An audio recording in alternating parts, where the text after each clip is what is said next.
세상의 모든 지식 언더스탠딩. 네, 자 이번에는 반도체 얘기 좀 해보겠습니다. 인공지능 뭐 이런 게 커지면서 삼성전자, 하이닉스가 뭐 HBM? 이거 뭐 만드느냐 못 만드느냐 시비가 엇갈리고 있잖아요. 인공지능의 가장 큰 피해를 삼성전자가 입었어요. 그래서 딱 이 아마 언더스탠딩 시청자 정도면 이 정도는 기본으로 HBM은 삼성전자가 요즘 엔비디아에 납품 못해서 고민이다. 뭐 이 정도까지는 알고 계실 텐데. 근데 문제 제가 제일 궁금한 건 앞으로 인공지능은 계속 이런 식으로 발전해서 계속 하이닉스는 HBM을 생산해야 되고 삼성전자는 그거 하느라고 밤새야 되고 엔비디아는 계속 떼돈을 벌 것이며 인공지능은 앞으로 그렇게 이제 우주로 뚫고 나갈 거냐 아니면 뭔가 좀 이렇게 변곡점이 좀 있어서 지금까지 구도가 좀 달라질 거냐. 네.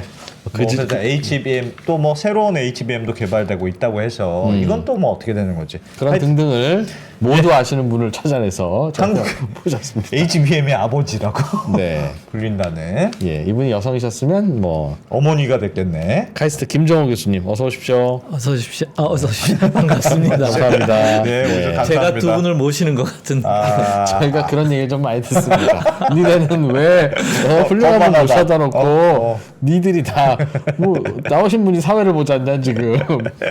죄송합니다. 오늘 좀 계속 저를 눈을 마주치고 좀 얘기해 주시면 고맙겠습니다. 네 그렇게 하겠습니다. 카메라를 보시는군요. 아닙니다.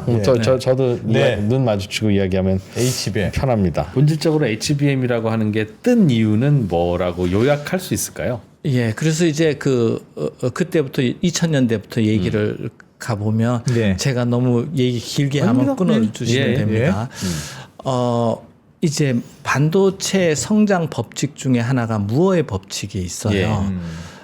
그래서 이제 반도체가 나노미터 구조쯤 되면 그게 이제 다른 말로 보면 10옹스트롬이라고 옹스트롬이면 원자 단위거든요. 그러니까 원자공학으로 바뀌는 거예요. 그러니까 원자공학이 바뀐다는 얘기는 어떤 현상이 uncertainty principle이라고 1도 아니고 0도 아닌 거예요. 그런 게 막 혼재되어 있는 그게 이제 또 원리가 양자 컴퓨팅에 들어가는데 우리 디지털은 1과 0이 분명하잖아요. 예. 안 맞는 거예요. 그러니까 이거는 언젠가 무어의 법칙은 끝날 것이다. 그런데 메모리 용량을 높이려면 어쩔 수 없이 그러니까 무어의 법칙은 옆으로 줄여가는 거거든요. 표면적 상에서. 그런데 표면적 같은 12인치 웨이퍼에 메모리 네트 다이수를 늘리는 거죠. 그러니까 경제성이 있는 건데 이제 못 줄이는 거예요. 더 이상 작게 못 만든다. 그런 거죠. 트랜지스터하고 배선이나 캐패시터가 이렇게 가도 됩니까? 그러면 3프로 TV 지금 다 시청률 팍팍 떨어지는 거 아니에요? 괜찮습니다. 예. 저는 그게 한계가 오고 그다음에 그거를 계속 하려면 뭐 ASML 장비를 써야 된다든가 비용이 너무 증가하고 수율이 떨어질 거라고 보고 이제 위로 쌓는 게 방법이라고 저는 그때 2000년대 초반부터 한 거죠. 그래서 위로 쌓았을 때 어떻게 설계를 해야 되는가를 이제 공부를 시작하는데 그러면 옆으로 그러니까 더 작게 줄이는 게 불가능해져서 위로 쌓는 거예요? 그렇습니다. 위로 쌓는 게 별도의 좀 더 정확하다면 두 개가 혼자돼 있지만 그래도 줄이는 게 더 이상 한계에 왔기 때문에 위로 가는 수밖에 없다. vertical integration이 되는 거죠. 그래서 이제 HBM이 그런 것 중에 하나인 거죠. 제 영향을 받아서 엔비디아, AMD가 하이닉스가 했든 안 했든 이제 위로 갈 수밖에 없다라는 생각을 계속 논문으로 발표를 하고 그러다가 보면은 위로 쌓게 되면 이게 이제 AI하고 또 완전히 맞아 떨어져 버리는 거예요. 그건 이따가 후반부에 말씀을 드릴 텐데 운명적인 만남이 될 수밖에 없는. 왜요? 그러니까 조금 설명해 주십시오. 그냥 설명해 주세요. 그 AI가 초거대가 됐잖아요. 그러면 모델 파라미터가 변수를 학습하면서 정해 가는데 그 모델 변수가 조 단위를 넘어가요. 어디다 저장해야 되잖아요. 최대한 GPU 옆에 갖다 붙여야 돼요. 그러는데 한 개의 디램에 들어갈 수 있는 게 뭐 기가바이트, 10기가바이트 그러면 테라바이트까지 되려면 이게 100층을 쌓아야 되는 거예요. 그게 아니라 전통적인 메모리를 DDR이나 LPDDR로 멀리 쌓아두면 데이터를 갖고 오고 쓰는데 계산하는데 거기서 시간이 다 가버리는 거예요. 왔다 갔다 하는데 왔다 갔다. 네. 인공지능만 아니었으면 그러니까 옆으로 퍼뜨리든 위로 2층을 쌓든 뭐 그거야 선택 사항인 건데 이만큼 프레셔가 있지는 않은 거죠. 근데 인공지능으로 GPU를 도와주려고 하다 보니 이거는 야 2층 가지고 되지도 않아 이게 이렇게 되는 거니까. 그래서 제가 언제 그 학회에서 킴스로나 무어의 법칙을 벗어나는 법칙으로 킴의 법칙이라고 지금도 나와요. 그런데 제가 10년 전부터 20년 전부터 학회에서 발표하면 사람들이 살짝 웃어요. 지금 무슨 무어 감히 그런다고 제가 그래서 인텔에 세미나 할 때 무어 만나러 갔는데 하와이에 출장 가셔서 못 만났는데 이제 위로 계속 2배씩 늘어난다 이렇게 되는데 지금 이제 내년에 HBM4는 16층까지도 갈 수 있는데 이제 그게 또 어려운 점이 또 있어요. 엘리베이터의 속도 문제가 또 있긴 한데 어쨌거나 GPT로부터 시작되는 초고도 인공지능이 발생하면서 HBM으로 갈 수밖에 없는 운명적인 결합이 있습니다. 이게 아파트로 치면 당연히 짓다 보면 야 이건 위로 지어야 되겠다 방법이 없네. 네. 바로 떠올랐을 텐데 네. 왜 반도체는 그걸 가지고 옆으로 넓혀볼까 미세를 해볼까 그러니까 그 위로 도전을 올리는 거에 언젠가 대한 하면 올려야 될 텐데 도전이 있었겠지. 위로 올리는 거에 대한 그게 불편함이 이제 어려워요. 이게 있습니다. 하나가 디램 하나 한 층 쌓은 게 수율이 90%라고 쳐요. 예. 10개 쌓으면 0.9에 10승이거든요. 예. 그럼 기자님 그러면 값이 얼마쯤 될까요? 7, 6, 9. 거의 양품이 안 나오겠구나. 한 10% 미만이 되겠죠. 아, 예. 그 계산을 한 거예요. 근데 저는 그렇게 99%면 10층 쌓으면 90%는 될 거 아니에요. 예. 그러니까 엔지니어링 문제라고 본 거예요. 저는 양자역학 문제로 뭐 수요를 투자가 되면 이거는 풀 수 있는 문제다. 그 투자 돈은 누가 되느냐? 오픈 AI와 마이크로소프트가 될 거다. 지금 오늘 여러분하고 대화할 때 AI와 막 HBM 넘나드는 건 좋은데 그러면 제 원래 계획대로는 벗어나는데 왜 HBM인가? 그런데 어쨌거나 결론은 AI 패권 시대의 초대형화되는데 그것 속에는 또 생성 인공지능과 AGI라는 거대한 거기 또 음모가 숨어져 있습니다. 세계 패권에 원자력 대신에 AI로 세계 패권을 하려는데 본질적으로 인공지능 제가 이번 학기에 인공지능 대학원 수업을 해요. 예. 깊이 생각해 볼 거 아니에요. 되게 무식한 알고리즘이에요. 강력한 GPU와 강력한 메모리밖에 없어요. 근데 그러니까 초거대화 되는데 그런데 이제 그 운명이죠. 그래서 전에 전쟁 뭐 원자력 전쟁 되는데 어쨌거나 HBM으로 이렇게 쌓을 수밖에 없었던 이유 중에 하나는 모델 크기가 커지기 때문에 이거를 학습하는데 어느 회사는 1년 걸리는데 나는 새로운 블랙웰 나오거나 그 다음 제품 나와서 한 달 만에 학습을 다 시켜서 개발이 끝났다. 게임이 끝나는 거죠. 시간의 게임의 전쟁에서 돈을 안 아끼는 거죠.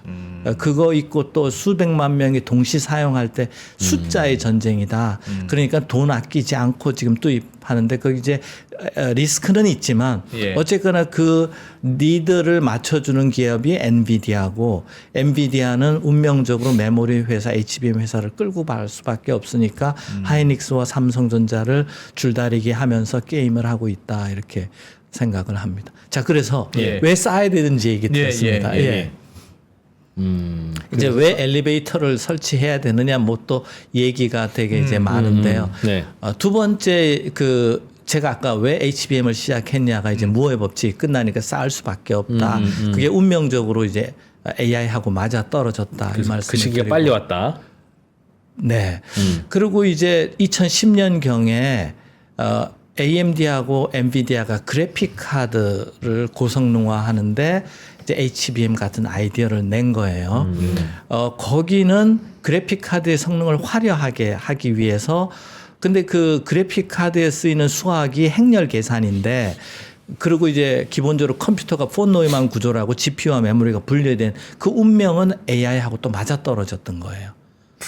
이해를 잘 못해요. 네, 그 부분 GPU와 메모리가 분리된 거랑 AI랑은 어떤 그러면 조금 더 이제 가면서 이야기를 드리겠습니다. 그래서 엔비디아, AMD가 그거를 하이닉스한테 HBM 1일 때입니다. 개발하자고 했는데 SK 하이닉스는 우리가 그 스테이킹 할 때 필요한 비아 모델링이나 설계, 그다음에 인터포저라고 GPU하고 HBM이 올라가는 기판이 있습니다. 그 설계를 우리가 많이 했었거든요. 그래서 같이 하자 그러면서 시작을 하면서 처음 스펙 정하고 뭐 설계를 같이 했죠. 그때 우리 석사 학생들이 그 일을 했었습니다. 카이스트하고 하이닉스하고 한 팀처럼 이렇게. 그 발주 한쪽은 엔비디아였어요?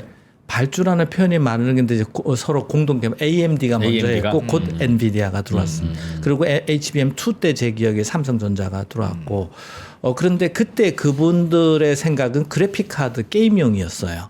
예. 근데 저는 뭐를 봤냐면 HD TV가 그때 막 나오기 시작했어요. UHD TV. 그리고 도쿄 올림픽 전이라 텔레비전 화질을 좋게 하려면 예.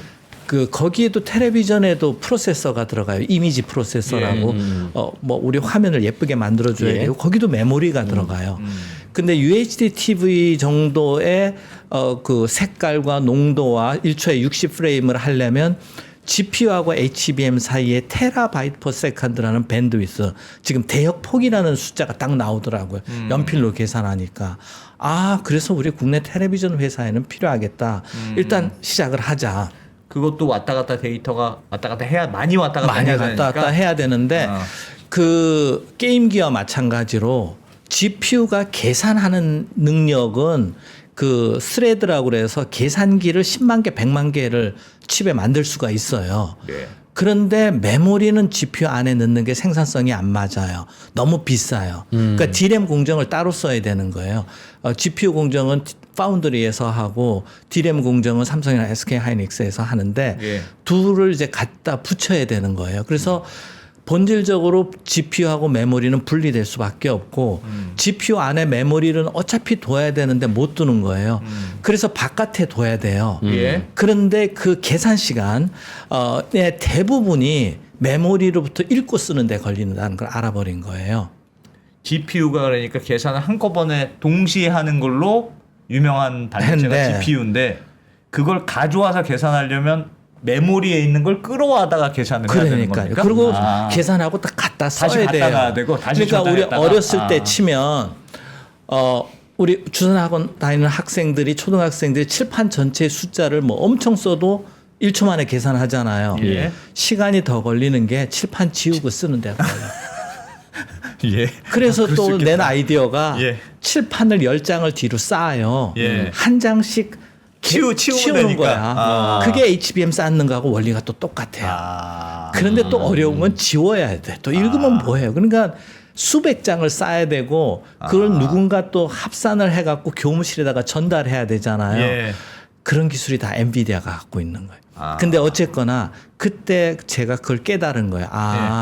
이게 폰 노이만 구조의 한계구나. 메모리가 90%의 시간을 잡아먹는구나.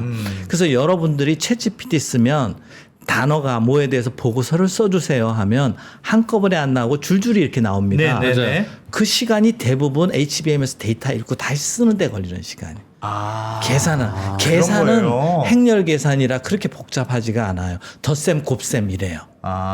그게 이제 GPU 아키텍처가 그거를 잘 해줘요. 생각해보니 그러네요. 요즘같이 컴퓨팅 기술이 발달했는데 그거 쓰면 따다다다다다다 옛날식으로 따다다다. 그러면 D램은 왜 이렇게 느리냐면 D램은 그러니까 밀도를 높이기 위해서 공정을 캐패시터라고 그래갖고 이렇게 1과 0을 기록하도록 최적화되어 있는 거지 예. 속도는 느릴 수밖에 없는 거예요.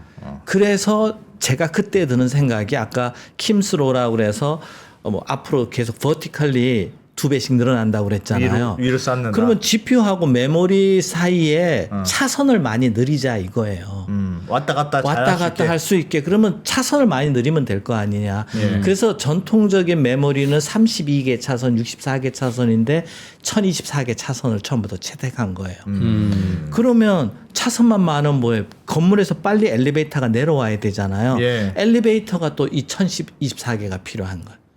엘리베이터가 좀 느려요. 그러니까는 4배, 10배 해서 여러 배 엘리베이터가 순차적으로 저층 엘리베이터, 고층 엘리베이터 이렇게 설계가 된 게 2010년 경이었어요. 근데 이제 2015년 제 인생 얘기하는 것 같은데 괜찮아요? 네. 예. 안 그러면 이제 눈으로 껌뻑껌뻑 해주시면 돼요. 2015년에 HBM을 이제 재밌게 하고 읽는데 마이크로소프트라는 그 아카데믹스라는 웹사이트가 있었는데 지금 없었는데 교수별 랭킹을 매기는 사이트가 있었어요. 제가 재미삼아서 HBM 3D 패키지 하니까 제가 다 1등으로 나오더라고요. 그러니까 계속 이거 하자. 뭐 연구비는 없지만. 그런데 테레비용 그래픽 카드용으로만 이게 쓰일까 하고 혼자 고민을 한 거. 엔비디아나 AMD는 무슨 꿍꿍이 속이 있는 거 아니야?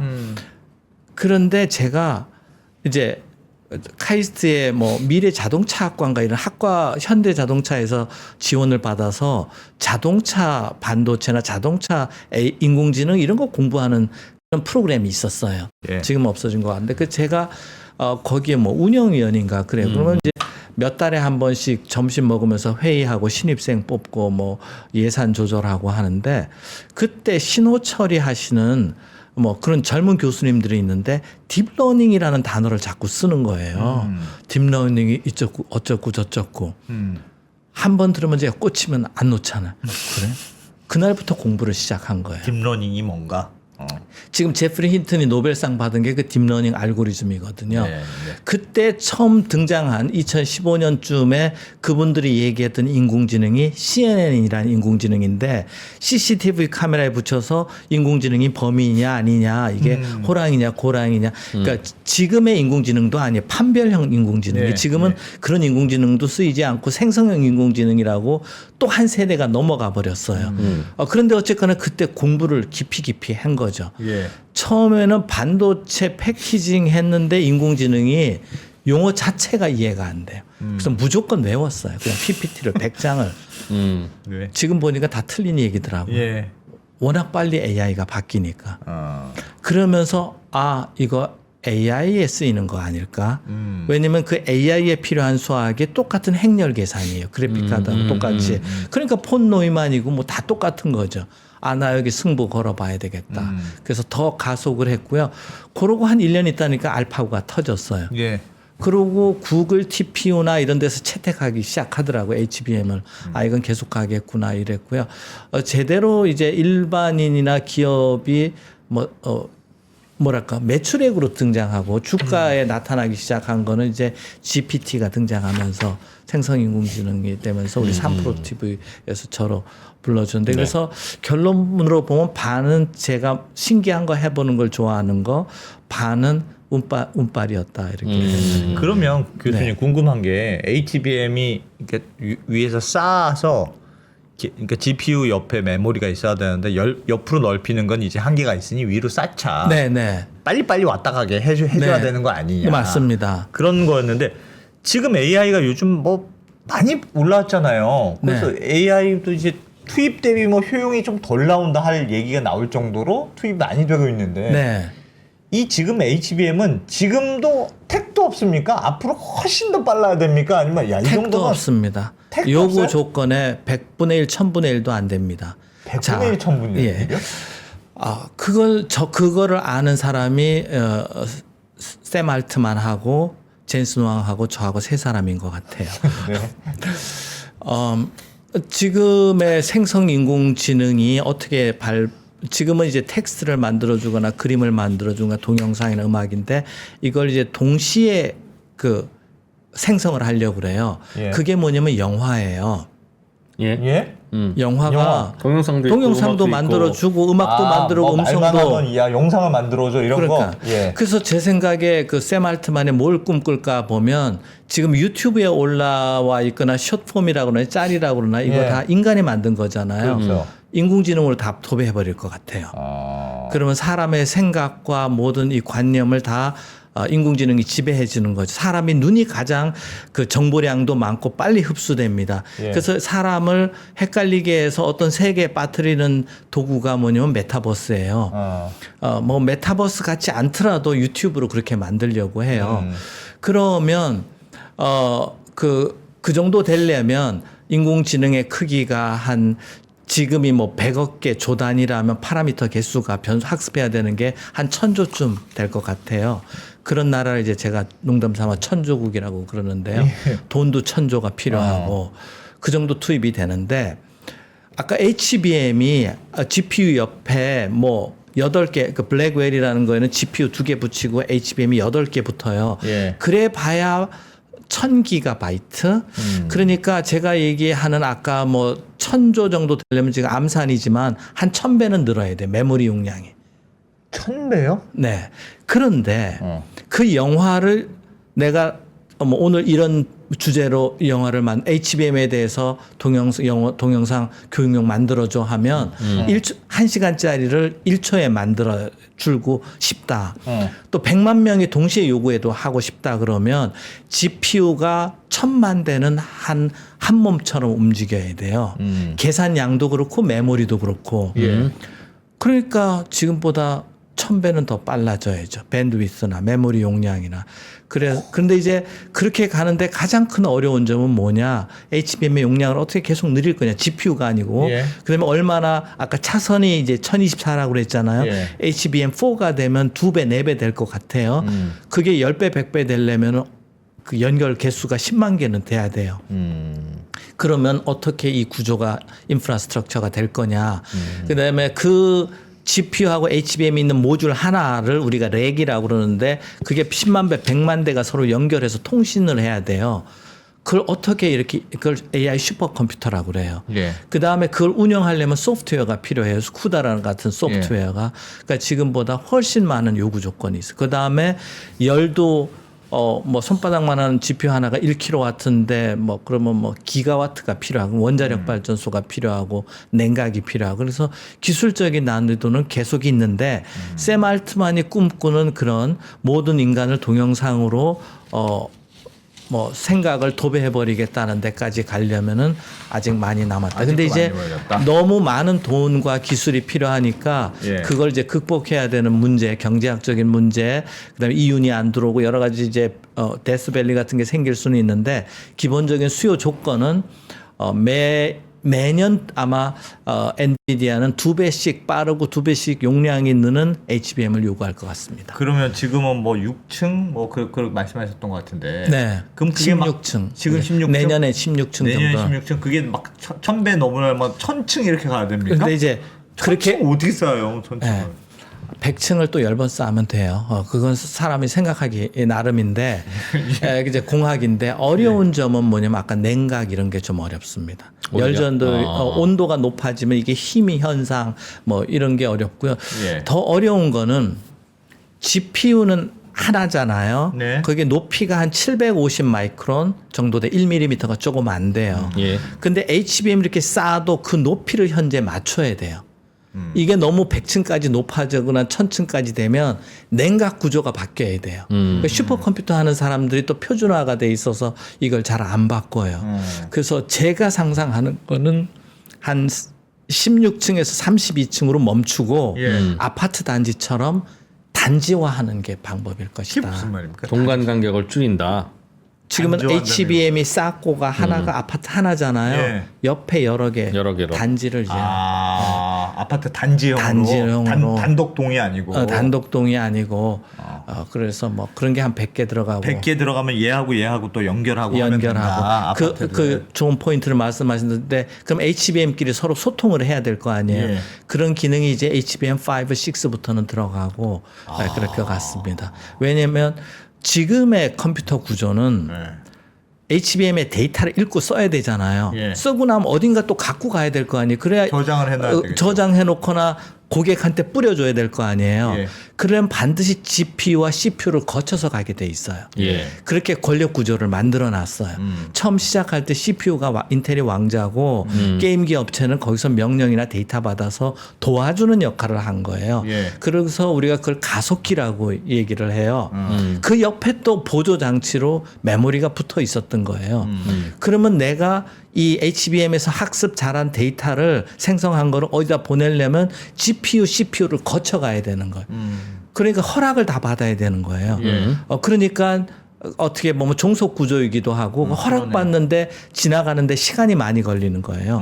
그러면 또 시간 게임에서 지는 거예요. 그래서 HBM이 직접 막 그 데이터끼리 주고받고 일종의 반란을 일으키는 거죠. 하층 구조에서 그런 식으로 가자는 게 제 미래 HBM 구조의 제안입니다. HBM 5, 6, 4에서부터 이미 그런 기능이 들어가기 시작하고 이번에 있습니다. 새로 만든다는 게 4잖아요. 4죠. 예. 새로운 걸 개발한다는 게 네, 4를 네. 개발한다는 건데 네. 그거는 뭐가 달라요? 그건 층이 16층에서 더 올라가는 겁니까? 지금 이제 16층까지 올라갈 것 같고요. 몇 예. 가지 포인트가 있는데 기본 구조는 같습니다. 그런데 두 배의 용량 속도를 높여야 될 거 아니에요, 그죠? 네. 그러니까 아까 고속도로 GPU하고 HBM 사이 고속도로가 1024인데 일단 2048개로 늘렸어요. 차선을 늘렸다. 예. 차선을. 그러니까 표면적은 일정하니까 자꾸 지하로 팝니다. 그런데 엔비디아나 구글이나 뭐 인텔이나 이런 AMD가 수요처는 4배를 원하는 거예요. 그러면 차선을 100km/h 속도로 가는 거를 200km로 하거나 예. 버스를 2층 버스로 하거나 그러네요. 또는 차선을 또 4배를 늘칠 수도 있어요. 이 게임이 지금 이제 고객 그 옛날에는 뭐 반도체가 표준화 제품이에요. 예. 인텔이 요런 스펙을 요런 걸 만들어 와 하고 지정을 해주면 SK 하이닉스, 삼성, 마이크론이 경쟁해서 싼 제품 서로 경쟁시켜서 싼 제품 많이 공급하는 거예요. 예. 주도권이 거기 있지 않고 성능이 거기 있지 않으니까 너희들은 요 약속된 것만 만들어 와. 그러면 그 메모리 업체끼리 이제 치킨 게임을 하는 거죠. 누가 값싸게 만드냐. 그러면 이제 시장 지배력이 자기네들끼리 뽁닥뽁닥 싸우라고 하고 그런 거죠. 근데 HBM4부터가 되면 그 베이스 다이라고 그 1층에 1층에 편의점이 하나 들어오는 겁니다. 저 옆에 있는 백화점 뭐 GPU까지 안 가고 1층에 뭐 식당하고 이런 게 들어온 거예요. 그러면 아파트에 있는 사람이 1층에 가서 먹고 장 보고 올라오면 될 거 아니에요. 예. 그러니까 GPU의 일부 기능을 넣기 시작을 해요. 거기까지 안 가고 그러면 거리가 가까우니까 빨리 계산하고 넘겨주고 간단한 계산은 1층에서 그냥 하자는 거예요. 그러면 그 설계를 누가 해요? 메모리 회사가 하나요? 아니면 엔비디아가 하나요? 아니면 인텔의 가우디가 이 커스텀 회사마다 그러니까 오픈 AI나 엔비디아나 마이크로소프트가 탐색기로 AI를 활용할지 영화 같은 멀티모달 AI로 할지 아니면 자율주행 자동차에 할지 아니면 로봇에 사용할지에 따라서 인공지능 모델 그걸 트랜스포머 모델이라고 하는데 그러면 메모리 용량이 달라지고 또 계산 용량이 달라지고 행렬 계산의 종류가 달라져요. 그러면 소프트웨어가 바뀌어야 되고 하드웨어도 거기에 최적화해야 되는데 그걸 이제 커스터마이즈 한다고 그러거든요. 그래서 HBM4부터는 표준화된 메모리가 아니라 커스텀화된 메모리다. 그럼 설계 문제입니까? 그동안은 HBM이 하이닉스는 잘하고 네. 삼성이 못하는 이유는 저희가 그냥 급히 배우기로는 하이닉스는 뭐 이렇게 잘 붙여. 그냥 착착착착 잘 붙여. 본드를 잘 붙여. 그래서 잘 쌓더라. 삼성은 쌓는데 불량률이 많더라. 그냥 단순히 그렇게만 알고 있었는데 그런 수준이 아니네요. 그것도 뭐 하나의 요소일 수도 있어요. 한데. 제가 잘 알지만 요소 중에 하나라는 말씀을 드리는데 하이닉스가 좀 더 진심으로 했죠. 여기 한번 승부를 걸어 본 거고요.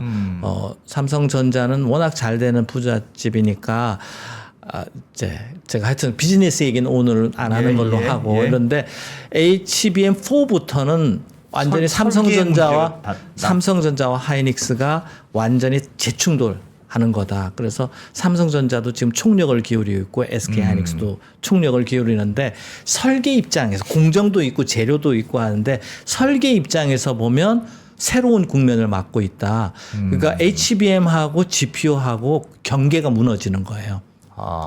왜냐하면 둘이를 갖다 붙이는 방법 중에 하나가 HBM을 GPU 위에 올리는 방법도 있는데 일단은 타협을 본 게 양쪽 다 살아남는 타협을 본 게 HBM의 맨 1층을 GPU 기능을 일단 집어넣자. 그러니까 그럼 설계를 삼성전자는 직접 하려고 그러겠죠. 자기 파운더리에서 직접 만들려고 그러겠죠. 엔비디아는 자기네가 설계하려고 그러겠죠. 그리고 파운더리는 TSMC한테 맡기려고 그러겠죠. 조금 생태계의 주도권을 더 갖고 싶어 할 거고 삼성은 토탈리 도전할 생명 걸고 도전하는데 이게 총체적인 거죠. 그다음에 아까 말씀드린 것처럼 HBM4에서는 그 연결망 개수가 늘어나잖아요. 예. 그러면 TSV 구멍 엘리베이터의 개수도 또 늘어나게 돼 있어요. 그 다음에 거기에 이 GPU 기능이 들어가면 전력 소모가 더 늘어나요. 그러면 열을 또 빼는 기술이 더 커지는 거고요. 예. 그런 게 좀 어렵습니다. 그 다음에 이제 전에는 HBM은 GPU에 종속된 관계인데 반란을 일으켜서 조금씩 딴 메모리나 CPU나 GPU하고 통신 기능이 이제 들어가는 거예요.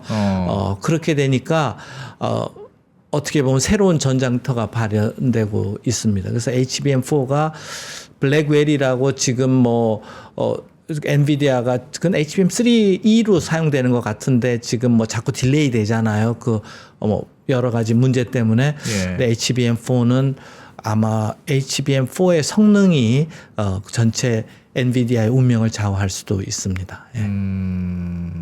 그래서 두 가지 트렌드가 있는데 몇 가지 트렌드가 있는데 하나는 용량을 계속 키워야 돼요. 더 초거대 모델을 사용해야 되기 때문에 근데 폰 노이만 구조에서 메모리와 GPU 사이에 어떻게든 속도를 높여야 돼요. 그러니까 인터커넥션 그 연결망 개수가 늘어나고 TSV가 늘어나고 세 번째는 GPU의 일부 기능이 HBM으로 들어가기 시작한다. 그리고 경계가 무너지기 시작한다. 네 번째는 열이 더 많이 나고 전력 소모가 더 중요해지기 때문에 승부는 어느 HBM이 SK 하이닉스나 삼성의 HBM이 전력을 더 덜 먹을 거냐. 그 다음에 열 관리를 어떻게 할까. 열 관리라는 게 그 아까 채우는 물질 공정과도 또 다 관계가 있겠습니다. 질문 있습니다. 네. 좀 전에 그 HBM에 따라서 엔비디아의 운명이 결정될 거다. 네. 그런 말씀하셨는데 예를 들면 엔비디아 입장에서는 지금 네. HBM을 사는 사람이잖아요. 네. 그러니까 삼성이 잘 만드는지 어디 보자. 네. SK가 잘 만드는지 보자. 지금까지는 그렇습니다. 그랬다가 이놈이 잘 만드네. 그리고 그냥 픽업하면 되잖아요. 네. 근데 그런 구조가 아니라는 그런 말씀이세요? 구조를 유지하고 싶어 하는데 자기네 GPU는 개발 다 해놨는데 HBM4가 6개월씩 1년씩 딜레이 되면 예. 속 타는 게 엔비디아가 될 수도 있다. 두 개 경쟁은 붙이겠지만 그러면 6개월이라도 더 빨리 개발하는 업체가 그래 젠슨왕 한번 와봐 이럴 수도 있는 거 아니에요. 지금 젠슨왕은 한국 안 가고 대만만 왔다 갔다 하잖아요. 예. 얼마 전에 일본만 가고 한국 무시하는 거잖아요. 네. 뭐 경우에 따라서는 한국 와서 이제 좀 잘해 보시죠. 뭐 이렇게 할 수도 있다. 이렇게 국면이. 예. 그러려면 삼성이 훨씬 더 잘해야죠. 저는 그렇다고 봅니다. 예, 현재 컴퓨터 구조상 AI의 모델, 그러니까 트랜스포머 모델이라고 그러는데 그 구조상. 근데 더 궁극적으로 미래에는 또 소프트웨어가 또 중요해져요. 이게 국면이 점점 더 어려워지고. 그러니까 그 말씀은 네. 어떻게 보면 다 개발의 속도가 있는 GPU도 더 빨라지고 더 네. 계산 많이 하고 메모리도 더 빨라지고 뭐 서로 빨라지는 경쟁이 있어야 되는데 네. GPU보다는 메모리 쪽이 더 빨리 가야 될 길이 많다는 뜻입니까? 여기가 아직 더 가야 된다는 뜻이에요? 메모리가 더 빨리 가는 게 더 발목을 잡을 거다. 그게 더 어려울 거다. 더 어려운 기술이라서 네, 그렇습니까? 어렵고 더 그리고 성능 면에서 90%를 HBM이 얼마나 빨리 데이터를 주고 받느냐에서 결정이 될 것이다. 그러니까 우리가 근데 그러면 엔비디아는 마이크론이라 또 제3의 업체 키우고 싶어 하겠죠. 예. 그럼 우리가 기술력을 계속 키워서 그 주도권을 가져야 된다. 제가 HBM을 하기 때문에 그런 면도 있어요. 아무래도 뭐 그동안 이렇게 성장해 온 걸로 봐서 확신을 들기도 하는데 제가 월수 아침 9시 수업을 하는데 오늘이 화요일인가요? 월요일인가요? 월요일입니다. 그렇죠. 아침에 수업을 했는데 예. 수업 준비하면서 계속 생각합니다. 오늘도 새벽 2시에 일어났나?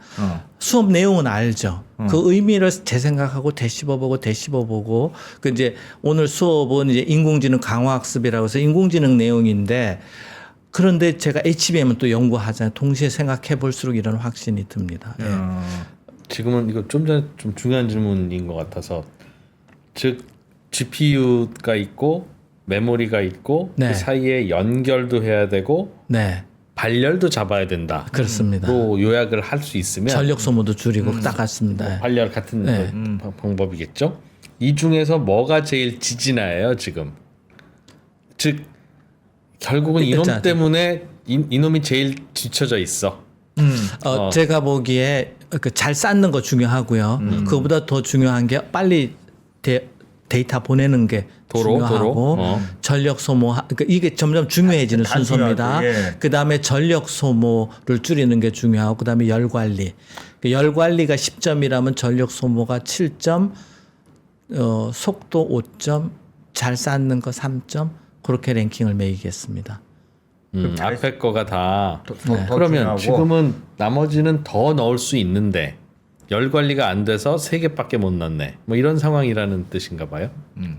쌓아야 되는데 운명적으로 모델 때문에 열이 너무 많아서 동작을 안 하는 거죠. 그래서 그러면 열 관리 그 문제가 해결이 되면 더 많은 HBM이 투입될 수도 있겠습니다. 그렇습니다. 더 많은 GPU가 더 많은 개수의 GPU, CPU는 하나면 될 것 같고요. 오케스트라 지휘자니까 예. GPU 한 10개, HBM 100개가 12인치 웨이퍼 하나의 패키징에 돌아갈 수 있을 올라가는 텐데. 그런데 그때 전력 소모가 뭐 수백 킬로와트 정도 될 텐데 그런 수백 킬로와트면 상당히 큰 모터가 또 전열기급인데 그거를 온도를 60대 50도까지 낮출 정도로 하면 순행식으로 해야 돼서 물속에 넣어야 되는 액침 냉각이 될 수밖에 없는. 근데 그걸로도 굉장히 고도의 기술이 필요할 거 물을 어떻게 돌. 그래서 저희 연구실은 반도체 안으로 물을 돌리면 어떻게 될까 그런 거 연구 많이 하고 있습니다.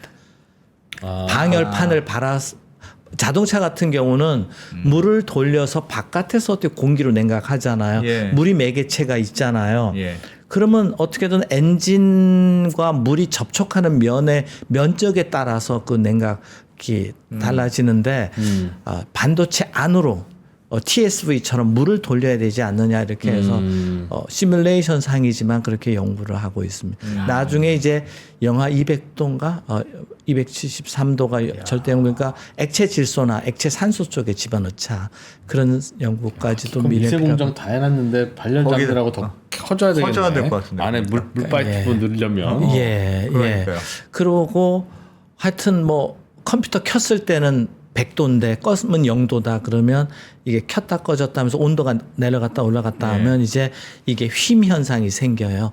열팽창 계수 때문에. 그래서 상당히 예술적으로 어려운데 이런 기술을 우리가 확보하면 반도체 대국이 되는 거고 안 그러면 경쟁자가 쫓아올 것이다 이렇게 생각이 되는데 어렵죠. 근데 저는 양자역학보다는 쉽다고 생각합니다. 지금 그 말씀하신 열 관리는 엔비디아 그러니까 패키징을 하는 쪽에서 주로 컨트롤을 하나요? 그러니까 우리나라처럼 그러니까 메모리 반도체를 만드는 삼성 패키징 CS는 그 다음에 대만이나 미국 슈퍼컴퓨터 조립 업체가 있습니다. 예. 그런 업체들이 주로 거기서 하죠. 하는 그래서 거고. 우리는 그런 산업이 좀 안 발달돼 있죠. 그쪽은 대만은 좀 돼 있는 것 같고요. 예. 우리는 산업 체계상 어떻게 하다가 보니까 컴퓨터 조립이나 이런 산업은 청계천 이후로 계속 발전이 안 됐는데 슈퍼컴퓨터 조립 업체들 아마 미국의 슈퍼마이크론 주가가 엄청 오른 회사들이 다 그런 회사들입니다. 냉각과 관련 지금 열 회사는 관리는 말씀하셨는데 그럼에도 불구하고 HBM 쪽으로 그러니까 메모리 쪽으로 좀 더 가야 될 게 많아. 네. 그래서 그래야 제가 이게 지금 성능이 전체적으로 따라올 거야. 네. 그래서 제가 10년 후 제가 이제 카이스트에서 70세까지는 사무실을 준다 그러니까 10년 후에 뭐를 할까? 그래서 70대 되면은 대치동이나 어디 목동 가서 애들 수학 가르칠까 이런 생각도 하고 있고요. 아니면 우리 손자 수학 고등학교 갈 때까지 아직 수학 정석은 다 풀리니까 그런 생각이 하는데 10년이 남았는데 그래서 어떤 화두를 던지고 있냐면 HCC라고 HBM 센트릭 컴퓨팅을 해보자. 지금은 CPU 중심 아니에요. 네. CPU가 프로그램을 해석하고 명령을 주면 GPU가 메모리가 그냥 수동적으로 도와주는데 예. 아예 메모리 프로그램을 HBM이 구동하게 짜자. 그게 어떤 겁니까? 그 잘 이해가 안 가요. 그러면 이제 HBM에서 우리가 프로그램을 짜잖아요. 그러면 그거를 읽어드려서 기계어로 읽어드린 다음에 CPU 너 이거 해, GPU 너 이거 해. 이렇게 중심을 바꿔보겠다. HBM을 중심, 메모리를 중심으로? HBM이 그때 된 메모리가 아니라 메모리 컴퓨팅이 되는 거죠. 그래서 그거는 CPU가 들어와 있는 거잖아요. 그렇다고 볼 수도 있죠. 예. CPU, GPU가 여기 들어와 있다. 이렇게 볼 수도 있는데 관점을 이렇게 그렇게 바꾸는 거죠. 메모리가 중심으로 프로그래밍이 되게. 그러면 아까 90%의 시간이 메모리끼리 뭐 데이터 주고받거나 딴 스토리지하고 데이터 주고받는 데 시간이 걸리면 그거에 최적화해서 컴퓨팅을 설계할 수 있지 않겠나. 그래서 그렇게 되려면 어떤 구조를 가져야 되지 이런 연구를 지금 많이 하고 있습니다. 그리고 또 하나 연구는 그런데 그런 설계를 하려면 컴퓨터 아키텍처나 HBM 구조가 너무 복잡해요. 신호도 잘 보내야 되고 전력도 잘 보내야 되고 접지도 해야 되고 냉각도 해야 되고 그래서 이 전체 설계를 AI로 해보고 있습니다. 근데 그 AI조차도 코딩을 해야 되잖아요. 예. 그걸 직접 하지 않고 인간이 말로 하면 LLM이라고 해서 랭귀지 모델이 자동 프로그램을 해주도록 그렇게 해서 지금 시도해보고 있습니다. 그래서 아마 이런 저희와 비슷한 생각은 미국의 시납시스나 케이던스나 구글이나 뭐 애플 이런 데서 꿈꾸고 지금 거기도 반도체 설계하니까 AI로 자동화 해보려고 하고 있을 것 같습니다. 저희 연구실에서 제일 요즘 논문을 많이 내고 있습니다.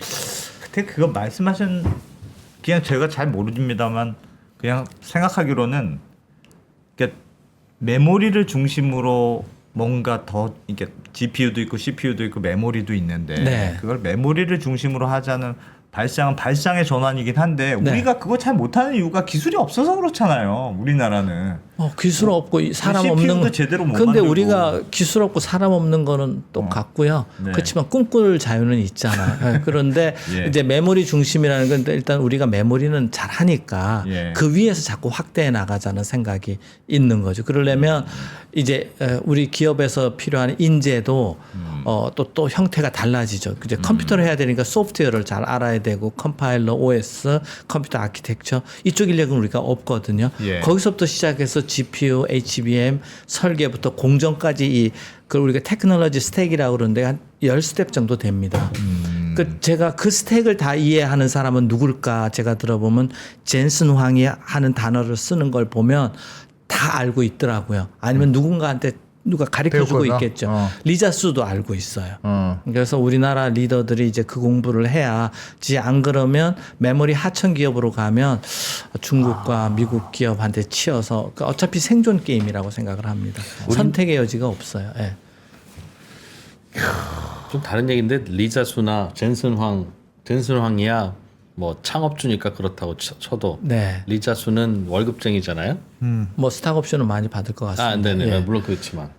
근데 이제 그런 분이 이제 탑으로 올라가니까 기술을 다 이해한다는 거 아닙니까? 네. 근데 요즘 우리나라는 그 삼성전자의 톱이 초등생, 중학생 수준으로 리포트 쓰라고 그래서 논란이 좀 있는 것 같은데. 네.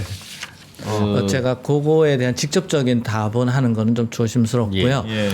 그런데 그걸 알아야 CEO로 하고 CTO로 할 것 같아요. 그럴 것 같아요. 안 그러면 주변에 그걸 꿰뚫는 사람이 옆에 있어야 되잖아요. 그렇죠. 근데 그런 사람을 잘 써야 되고. 근데 우리 산업의 생태계상 그런 사람이 못 컸어요. 그 이유를 여쭈려고 그랬던 겁니다. 그거는 우리 교육 시스템도 관련이 있고요.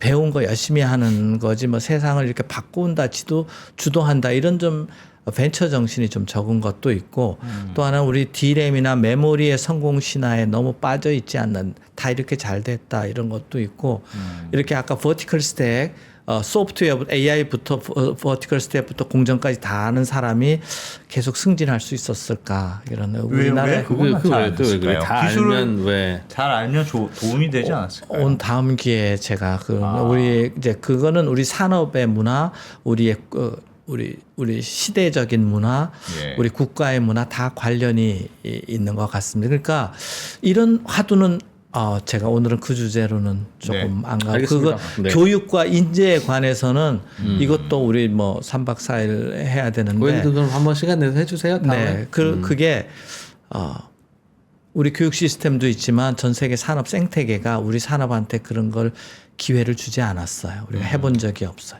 자, 쉽게 얘기해서 PC에 우리가 부품은 했죠. PCB도 하고 소켓도 하고 메모리는 했는데 PC라는 개념 자체를 우리가 만든 게 아니잖아요. 그렇죠. 핸드폰도 그렇고 예. 세탁기도 그렇고 자동차도 그렇고 처음부터 디자인해 본 적이 없기 때문에 그런 사람들에 대한 가치 그런 거를 높이 보고 평가하는 그 우리 문화적인 사회적인 게 좀 약하고 예. 우리는 좀 수도권 집중 뭐 다 몰려다니잖아요. 그런 것도 좀 관련이 있는데 어차피 일 오늘은 잘 시키는 제너럴리스트 뽑아다가 그냥 알아서 분산시켜서 시키면 회사 그러니까 우리가 돌아간다는. 또 제조업에 강했잖아요. 제조업 문화는 생각이 많이 뭐 그것보다는 예 조금 매뉴얼대로 열심히 하고 이렇습니다. 오늘 이제 HBM이 그런 이제 우리한테 고민거리를 준 거는 사실인데 HBM을 떠나서 우리 산업이 제조업 중심에서 이제 주문자정 그러니까 메모리로 보면 표준화된 제품에서 성실성 가지고 했는데 이제는 주문형 제품 그다음에 성능 그다음에 소프트웨어가 중요해지는 이런 시대로 바뀌고 있는 거예요. 왜냐하면 베이스다에 GPU 기능이 들어가면서 그런 면에서는 대만 사람들이 좀 유리한 것 같아요. 문화적으로. 거기는 중국 자체가 문화적으로 짬뽕 문화잖아요. 다민족이고 뭐 돈만 되면 뭐 영혼까지도 팔 것 같은데 우리는 그러니까 우리의 장점을 살리긴 해야 되는데 산업으로 반도체로 들어오면 우리의 그 교육 문화 시스템에 대한 그 약간 고민거리가 되고 있습니다. 그래서 저는 동양적인 장점, 성실성, 그 다음에 신뢰관계, 거기에다가 창의성과 좀 도전 정신 이런 걸 잘 융합할 수 있도록 평가 시스템, 인센티브 시스템, 뭐 이런 거를 도입하는 창조적인 경영 시대가 올지 않았을까 이렇게 생각합니다. 요즘은 큰 주제를 또 메모리랑 이제 GPU랑 CPU랑 뭐 발열이랑 뭐 연결이랑 다 같이 움직여야 되니까. 네. 조금 그래서 하나가 기업 조직이 있다 그러면 아니면 연구소든 옛날에 하나만 잘하는 게 중요했는데요. 예. 각자 전문 분야가 다른 1만 시간씩 한다 그래도 10년은 해야 되는데 그런 사람이 10명이 모여서 같이 해야 풀 수가 있는 거예요. 그러니까 혼자 잘하는 사람보다 소통하고 협력하고 이런 거 되게 그런 사람들이 높이 평가받으면 좋겠습니다. 더 필요하다 그게.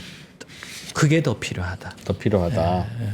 그런 점에서 52시간만 일해서는 반도체 회사 못 돌린다는 진단에 대해서는 어떻게 판단하십니까? 제가 저는 평소 때 52시간보다 더 주말도 없이 하기 때문에 그 생각은 안 해봤어요. 안 해봤는데 그게 1번은 아닌 것 같아요. 뭐 3번, 4번인데 그러니까 52시간 더 할 수도 있는데 그만큼 인센티브 주고 스탁 옵션 주고 뭐 이런 제도를 한번 같이 연구해 볼 필요가 있지 않느냐. 큰 주제를 논의하시는데 제가 좀 디테일한 걸 여쭤보면 네. 제 사람들 궁금한 게 네. 삼성이 HBM에서 확실히 따라갈 수 있을 거냐 아니면 승기를 잡은 SK로 그냥 장기간 쭉 간다. HBM4? 4는 삼성전자가 할 수 있어요? 이제 이렇게 말씀드려요. HBM4에서 삼성이 만약에 실패한다. 아니면 SK 하이닉스를 못 넘는다 이러면 따라잡기 어려울 것 같아요. 4가 중요한 분기점이에요? 그렇습니다. 그 다음부터는 기회가 안 올 것 같아요. 4는 어차피 하이닉스도 같이 새로 시작하는 거예요. 누가 더 앞서거니 뒤서거니가 없어요? 그 4는? 기술이 있다면서요. 본딩 기술이 좋다면서요. 예. 본딩. 근데 또 본딩이 뭡니까? 그러니까 하이브리드 본딩이라고 지금 본딩하고 또 바뀌기는 해요. 네. 그런데 제가 이제 삼성하고도 일 많이 하고 하이닉스하고도 많이 하는데 도덕적으로 잘 이게 균형을 맞추고 진심으로 다 대하는데 삼성이 굉장히 어그레시브해졌어요 최근에. 요즘? 제가 한번 세미나 하면 100명씩도 모이고 2시간 반 세미나 하는데 한 명도 안 나가고 다 보통 오후면 졸고 있잖아요. 예. 그래서 굉장히 하이닉스는 여전히 졸아요? 아니면 하이닉스는 안 하이닉스는 졸았어요? 아니 너무 개인적인 하이닉스는 하이닉스 우리는 그런 걸 여쭤봐서 투자할 수밖에 없어요. 하이닉스는 세미나 하고 오면 네. 그 충분하게 전달 안 됐다 찾아오겠다 그래요. 거기 더 공격적이네. 원래 공격적이었네요.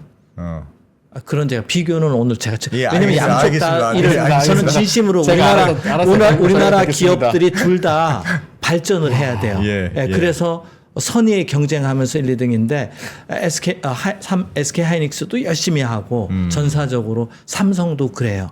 그런데 제가 더 많은 삼성의 분들한테 전통적인 D램 플로우를 따르지 말고 제가 이제 제안을 해요. 설계 순서도 정하고 그런데 옛날 훨씬 더 진지하게 받아들이시고 그래서 그런데 이제 진짜 결과가 어떻게 나올지는 저는 하여튼 둘의 선의의 경쟁이고 삼성도 잘하기를 기대를 하고 있고. 그게 그렇습니다. 말씀하셨듯이 그러니까 HBM이 4부터는 그러니까 1층에 뭐 편의점도 들어오고 네. 웬만한 계산을 살짝 넣는 기능이 들어간다. 그렇습니다. 그래서 요거는 설계가 좀 컨셉이 달라지는 거다. 그렇습니다. 그런 측면에서 말씀하신 예, 거잖아요. 예. 그래서 요거는 그리고 이제 누가 어떤 여- 어프로치를 하느냐에 따라 다를 거다. 네, 그거는 일부분이고요.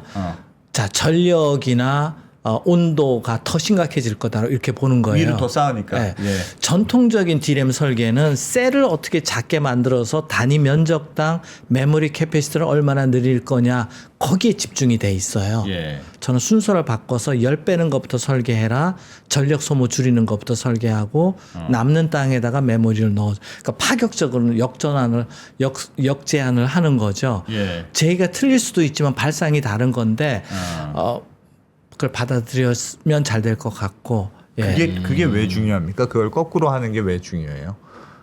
중요한 것부터 해야 되니까. 중요한 게 제일 잣대로 받고 나서 열 관리 안 되면 아니면 다 다 버려야 소용이 되니까 없으니까. 열 관리부터 다 해서 하고 남는 땅에 디램 심어. 공학 저 연구실 석사 오시죠. 네, 그 말씀입니다. 근데 어쨌거나 예. 이 수요처인 마이크로소프트나 오픈 AI가 원하는 방향을 상상해 봤을 때 네.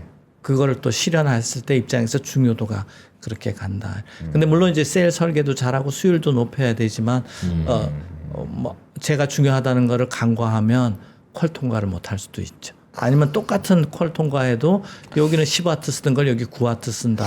이러면 방금 그 정보가 앞으로 이제 업계에 미치는 영향이 클 것 같아요. 왜 그러냐면 네.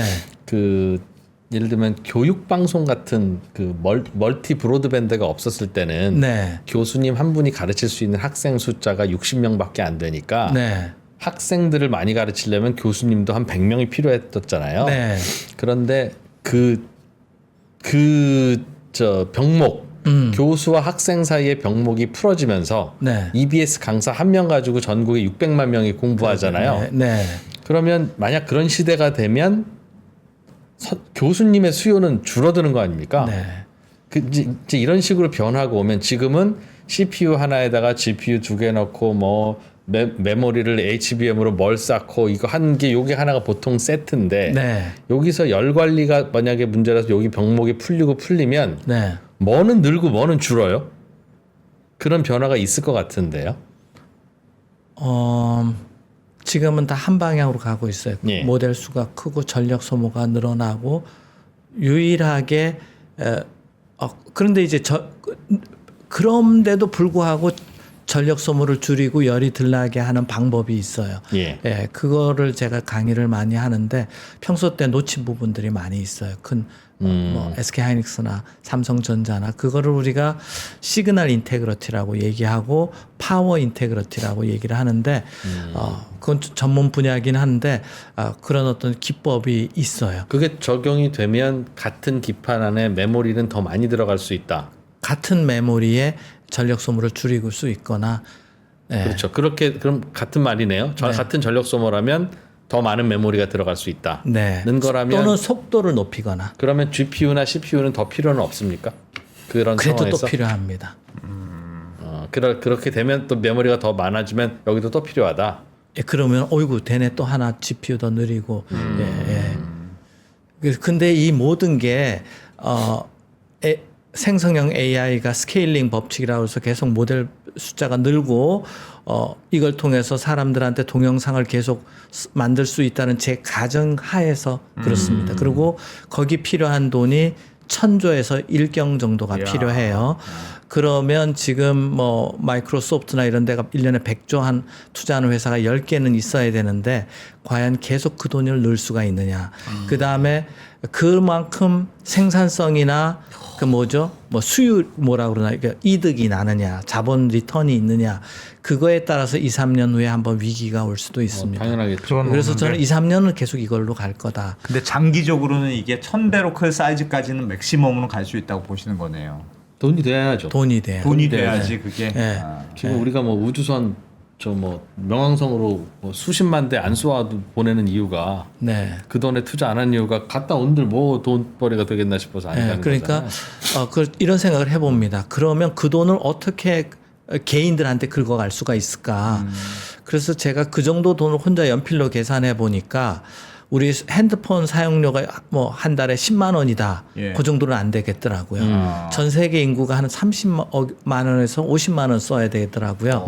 그래서 제가 혼자 계산해 보니까 제 의료 보험비 정도를 쓰면 되지 않느냐. 근데 주택 비용은 뭐 한 달에 1,000만 원도 저축해야 될 수도 있잖아요. 젊은 사람들이 예. 아파트 살려면 주택 비용은 그거에 한 10배는 더 되더라고요. 그 정도 효용을 줄 거냐의 문제죠. 그렇죠. 그거를 찾아내기 위해서 피나게 지금 아마 플랫폼 기업들이 고민하지 않을까 싶어요. 가격이 떨어질 수는 있잖아요. 또 그거는 지금의 근데 전기 가격으로 요금이 그렇죠. 안 줄 것 전기 같고요. 요금이- 반도체 비용은 안 줄 것 같아요.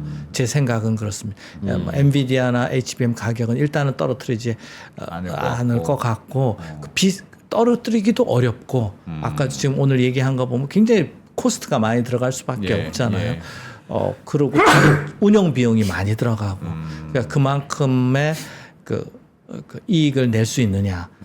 거기서 달려 있으니까 아마 그 생각 엄청 할 것 같습니다. 예. 이야, 알겠습니다. 길을 잘못 들어온 것 같기는 해요. 그냥 개인적인 생각은. 무슨 길? 우리나라가? 아니 그 인공지능의 이 방법이 무식하게 전기와 이걸 때려 넣어서 뭔가를 도출하는 방식이잖아요. 그러니까 근데 신기하게 뭐 글도 쓰고 그림도 그려내고 뭐 그러니까 이건 뭐 되는 거 아니 영혼이 있는 것 같기도 하고 그 AGI라는 걸 또 다음에 얘기해 보드리고 싶기는 하지만 예. 인공지능 공부해 보니까 감정도 넣고 윤리도 넣고 다 할 수 있어요. 예. 전쟁도 할 수 있고 정치도 할 수 있고 이런 가능성을 보고 하는 것 같아요. 근데 굉장히 비용이 많이 들어가는 방법이다. AI에 대해서도 조금 더 다음 시간에는 예. AI의 미래에 대해서 배워보고, 좀 배워보고. 그 다음 시간에는 삼성의 미래와 우리나라 조직 문화 같이 그것도 좀 배워보고 해보겠습니다. 마음의 준비를 하고 오셔가지고 교수님이 그럼 될 것 우리가 같습니다. 뭘 어떻게 바꿔야 되는지. 이야, 재밌네요. 이야. 근데 결국은 본질은 아파트였어. 싸움. 저는 그 대전에서 계속 지내면서 이제 주말이나 출장 올 때 네. 서울 오면 아파트가 계속 올라가는 거예요. 예. 왜 저렇게 쓸데없이 비싼 건물 짓고 살까? 대전에 저층 아파트 살면 공기 냄새도 좋고 그런데 요즘 생각이 좀 달라졌습니다. 저렇게 올라가는 다 이유 욕망과 밀도와 땅의 감 뭐 이런 게 다 자본이 투자 그래서 겸손하게 다시 제가 뭐 그런 아파트 살 일은 없지만 반도체에서도 그 대전과 서울 간의 그 거리가 왔다 갔다 하는데 비용이 너무 많이 들어서 그렇습니다. 그래서 그거를 줄이는 방법이 거리를 가깝게 하는 거예요. 그냥 수도권 집중하고 조금 비슷해요. 그래서 그 컴퓨터 엔비디아 컴퓨터 사진 보면 GPU 바로 옆에 최대한 갖다 붙어 있어요. 조금이라도 HBM이. 줄이려고? 요거 좀 줄이려고. 그래서 이거 더 줄이려면 어떻게 하냐면 이렇게 또 쌓는 거예요. 그 빛의 속도로 왔다 갔다 하는데도 그 거리가 영향을 줘요. 예. 그래서 그래서 빛의 속도라 하더라도 1mm가 되면 뭐 그래, 피코세컨드 그렇지. 1000만 번 해야 되니까. 그 거리와의 싸움이에요. 그래서 미래의 슈퍼컴퓨터는 지금은 운동장만 하거든요. 요 방만 해야져야 돼요. 너무 커지면 빛의 속도로 가도 그 광파이버를 이용하는데 왔다 갔다 반복을 많이 해야 되니까. 엔비디아 주가가 높은 이유는 아까 안 물어보셨는데 광파이버 기술이 또 있습니다. 연결해야 되는 기술. 그게 좋아요? 그 이미 확보했어. 일찍부터 그 M&A 해서 그 회사를 인피니밴드라고 해가지고. 게임 만들 때 이미 필요했으니까. 야, 알겠습니다. 반도체 이야, 세계. 반도체 재밌네. 이런 신입생들이 이런 거 공부하러 들어와야 되는데. 그러면 의대보다 훨씬 한약수. 재밌는데요. 네, 그렇네요. 네, 잘 들었습니다. 카이스트의 김종호 교수님. 고맙습니다. 네, 감사합니다.